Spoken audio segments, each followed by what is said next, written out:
Going to move to item 4.4, our proposed performance framework for the California Community Colleges Scorecard.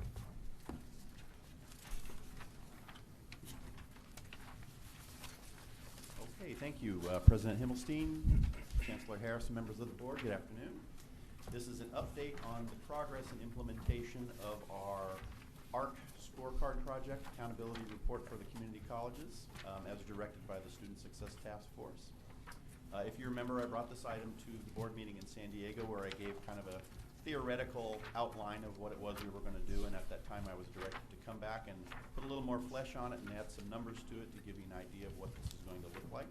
I'm going to reference primarily what's on page 69 in your handout, so if I could have you go there. And I will give you the quick overview of what we talked about earlier. The Student Success Task Force charged our office with taking a look at the accountability reporting, giving us a focus on both high order outcomes and significant momentum points. So in our original accountability report, we had some what I refer to as low order outcomes, such as course completion rate, which is important, but it is not a high order outcome such as completion. And some of the more significant momentum points that have come to light since we originally created this report, persistence rates and 30 units rates, things along the way that are important to look at. We were told to account for a greater percentage of the head count and a greater percentage of the FTES that are in our system. We having a problem with what page number I referenced? Yes. Yeah. Yes. It's behind your tab, information and reports, and it should be, I think, the Yeah, I got it. third green tab on page. Yeah. At the bottom, And it'll say 62. I'm looking primarily at the page that has all the numbers on it. 69? Yeah, Yeah. 69. Yeah, 69. Okay. We were told to account for a greater percentage of our head count and a greater percentage of our FTES. In our first accountability report, a lot of the metrics began when students crossed the 12-unit threshold, and we were told to lower that to account for more students. And we were told to look at our outcomes by both demographic and levels of academic preparation, which was not in our first report, which will now be a part of our new report. We talked about 4 tiers of reporting designed specifically for certain audiences. At the very top of the tier, you'll have a state of the system report, very high aggregation, designed for state policymakers, our official report to the legislature, and this body here. The next level is the scorecard itself, which will no longer be an 850-page paper document. It will be all web-based and dynamic. The scorecard will have various drill downs in it to look at your campus metrics by single level crosstabs, so a certain rate by ethnicity, a certain rate by age group, etc. The next level down is what we call the data mart layer, which gives all of the outcomes by multiple crosstabs. And then finally, the most granular layer, what we call the data on demand layer. The unit records used to create all these metrics will be made available to each of the campuses, password protected, so that they can download this and do further research on it locally. We also talked about each campus scorecard will have a profile which outlines the demographics of the students attending that campus, a proxy for the socioeconomic index of that campus's students and the service area that it serves, and a number of operating ratios, 75-25, a student to counselor ratio, which we're in development of now, and the number of course sections that are being offered at the campus. Okay, moving to the metric itself. There are 6 primary metrics that are going to be going into this scorecard. It covers 4 specific curricular areas or the students in those types of programs. You've got 3 metrics that deal with students that are in degree and transfer seeking paths, a metric for students in CTE pathways, a metric for students that are in remedial or basic skills pathways, and then a metric for students that are in non-credit career development and college prep pathways. Starting from the top, the first 3 metrics there, student progress and achievement rate, the 30 units rate, and the 3-term persistence rate are all for students who we determine to be here to get a degree or transfer. And we do this behaviorally. We're not looking at what box they checked, because we know historically that's not a good predictor of that. We look at their course taking patterns, And the identifying course taking pattern here is, did they ever attempt any math or English course in their academic history?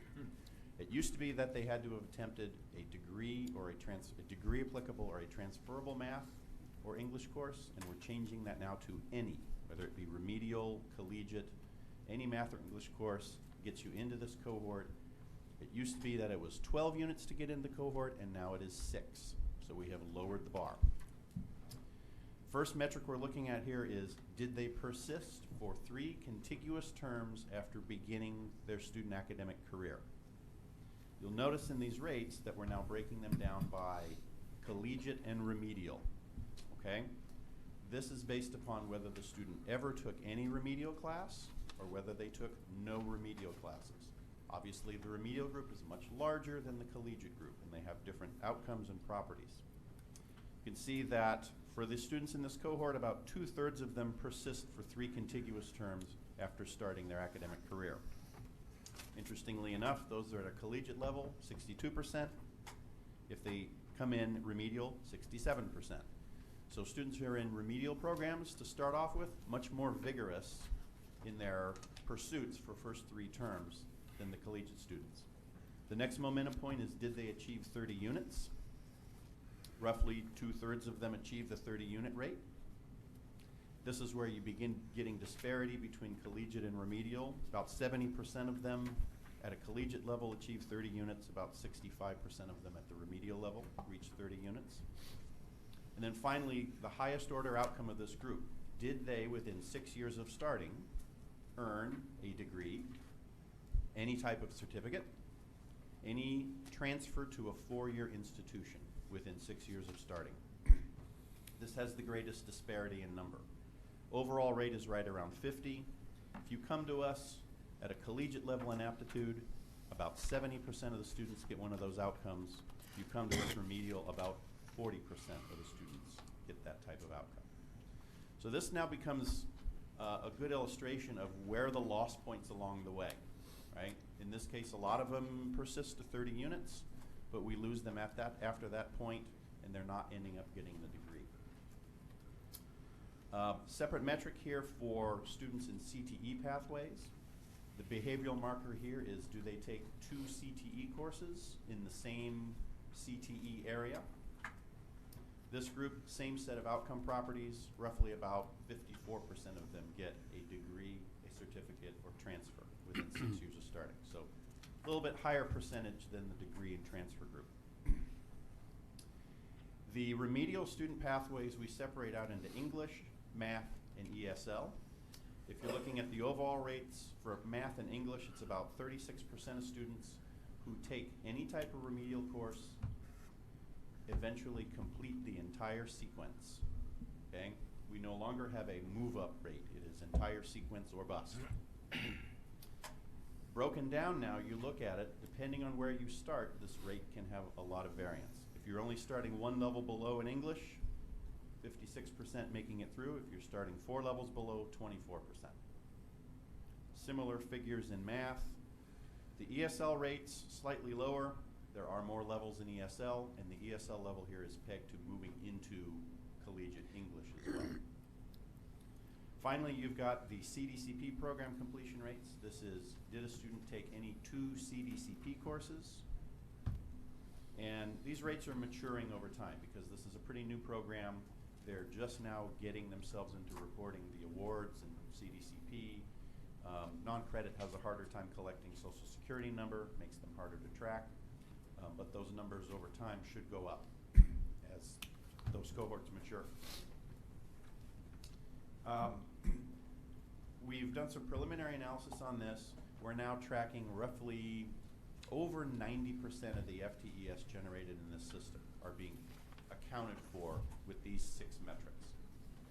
The groups that are not counted in this accountability report, single course takers, students who drop or withdraw before the first census in their first term, students who are there completely for non-degree pathways, students who never ever take math or English, lifelong learners, and one group that I am still working with the CTE folks, what we call vocational skills builders, or very short-term vocational course takers. They may take one, maybe up to 2 voc courses, and they're looking for something quick. So we're still working on trying to find a metric for that group. So that's a brief overview and what the draft numbers look like. These will be out in March. More than likely the numbers will change. Colleges have an opportunity to resubmit data as necessary. Thank you, Patrick. Board members, any comments or questions? Member McDougall. Yeah, just 2 questions, Patrick. One is on page 64 on remedial to college prep rate. Will an institute, you be able to compare among colleges, will you be able to compare, and you'll be able to compare within colleges over time, within the same institution? For example, if you have a special program, like Long Beach has a special program, they'll be able to compare that cohort of their students against another cohort of their students who are not subject to, if you will, the special treatment. That type of internal comparison, if it can be done, I think would be very helpful to institutions. Okay, so this is going to be done at a campus level. So if you have students going through program A at a campus as opposed to program B, they're all going to be aggregated in here together. Right, I know you got all of them, but can you? Right. The 4th layer of reporting here, which is the disaggregated data on demand layer, colleges will be able to download those data and then separate them out locally and apply who was in what program and do their own analysis on that. Will that be relatively easy to do? It's going to require a little institutional researcher interaction, but mostly in programs like this, they're going to have to report that type of program evaluation anyway. To the extent that the system can accommodate that, I think it would be very helpful, because it really supports that kind of internal effort at looking at different approaches. The second last question I had was in terms of the exposure of this to the field, both to researchers and maybe to the academic senate, for example, and others. Have you had that opportunity? Have you gotten any feedback on it, and what has that feedback been? Sure. We have started the roadshow, and we have set up some webinars to explain this to the field, and I've already been to a couple of conferences, primarily research and technical groups. I want to get this out to all the groups, and I've gotten some requests internally to do either special webinars or come speak at our conference on this. So if I can do as much of that as possible between now and March, I will do so. Absolutely. I just think that, again, would be very helpful to get that kind of constructive feedback on the front end, so that if it can be any modifications at all before it goes out, you're that much further ahead. Agreed. Member Ramos. Thank you.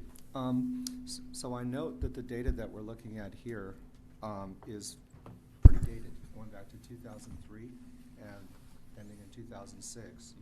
And I would argue, and I suppose it's just a statement of fact, that the landscape has changed pretty radically since then. So I don't know how instructive this data is for us moving forward, but in terms of the new regime that you're putting in place, can you tell us what you would expect, Patrick, in terms of the timeliness of the availability of the data in relationship to our ability, therefore, to use that data to make policy decisions and changes? Sure.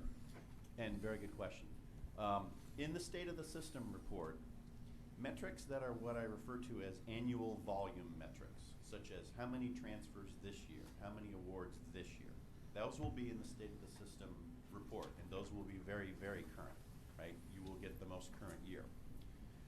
Rates are generally derived off of cohorts that began some time ago, and you have to give them some period of time to mature. We've pegged all of our rates at 6 years to get outcomes. So the cohort year 0506 ends, that rate is derived in 10, 11. Actually, no, 11, 12. So that is the most current cohort to report on. But you're right, that is a cohort that began in 0506 when money and times were different, and they're going to have a different cohort effect. So there's trade-offs between both types of methods. We use rates in the college profile because we know there's a lot of comparisons going on, and you use that to mitigate against just institutional size. Thanks. Okay. Member Belinsky. Thank you. On page 63, when it speaks of the state of the system first level, the third bullet is wages for students attaining vocational awards. How will you get that data? Okay, we actually have it. Really? Yeah, a couple of years ago, we passed a bill that placed a piece of state code into the EDD wage code, Employment Development Department, that allows the Chancellor's Office to be a repository for wage data. So every year now, we send over every single SSN of every student to EDD, and we get back their quarterly wages that they earned, both before, during, and after their time in community college. From there, we look at the point at which they earned a particular award and assess what were their wages some number of years prior and some number of years after earning that particular award. So we actually have that. Okay, just curious, because Yeah. sometimes that's hard to get. We're actually building a data mart module right now that will allow you to self-serve and look at that. That should be out here in another month or two. So that individual colleges and districts can go into the data mart. Right. One other question, just curious if it's currently the practice on page 65 about saying that the ARC and Scorecard report is submitted to the local board, and then minutes and all of that have to be submitted to the state. Is that the current practice, or is that a new practice? That is the current practice. Really? Yeah. And everybody does it? Everybody does it. Okay. Member Baum. A couple of things, and also that wage data is amazing, and I'm hoping that we can use it, because we always make the case that there's going to be a positive impact to the state economy as a result. And if we find that it's not as significant as we think, we'll also have to address that as well. Is there a chance that a student can, if they take an English class, but also take 2 semesters of a CTE class, they'd be in 2 different cohorts? That is possible.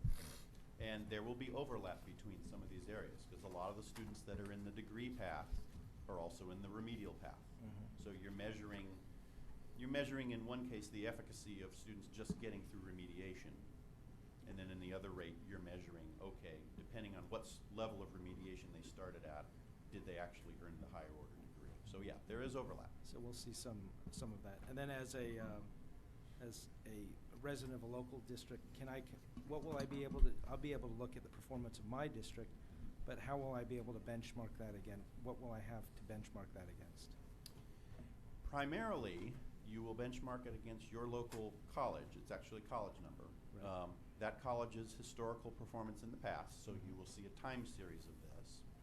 We will have a separate white paper on the side that will generate peer groups based upon a number of factors. So you'll identify peer groups in the same way ARC does now? Yeah, it will be simplified from the way that we do Right. it now, however. Okay. So yeah, that will still be there. And then individual colleges can have their researchers pull out data from other colleges and benchmark them as well. Correct. And a statewide average. Chancellor Harris. Well, I want to applaud Patrick and his staff and the committee that's been working on this. I think at first blush, it's hard to realize the impact of these data. This, is all the board knows, is an outgrowth of the Student Success Task Force, one of the recommendations. And I would argue that our system will be the single most accountable organization of higher education in the country when Patrick and the team finish this. In addition to that, there are going to be wonderful stories that we can tell about the work of our faculty and staff as a result of these data. And for the first time, I think the system will actually tell its own story rather than have outside researchers trying to tell other people how we perform. So I think when March comes around and we're able to not only unveil this to the system but to the broader community, you're very likely to see a dramatic uptick in the respect for the work that's being done by our colleges, because Vice Chancellor Perry and his team have finally given us the platform on which to communicate about our successes, in addition to acknowledging the challenges we have and where we need to do better.